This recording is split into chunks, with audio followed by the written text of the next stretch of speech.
baš je dobro Uskrs prošao, da. Tata Marko, je, super, imali smo jajca i sve. Da, a najviše volim što je sad proljeće, sad možemo napokon s van igrat na sunčeku. Tata, to je baš dobro. Idemo van. Može, tata, može, idemo van. Idemo mi van na sunčeko, sunčeko, dođi, sunčeko.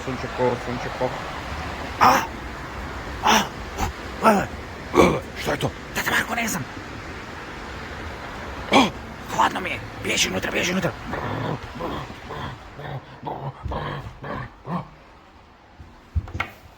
Tata Marko, a nije snijeg. Znam, ali nije snijeg, grozno, kakav je to Uskrs. Nisam, tata Marko, ali ja volim snijeg.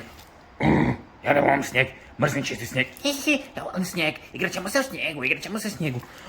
Ali lele, dosta snijega, pa proljeće. Igrat ćemo se u snijegu. Ali lele, ne. Tata Marko, čisti se snijega, ja ću se igrat. Ali ja ne volim čisti snijeg. Da, čisti snijeg. Ali lele. Lijepo je bit malen.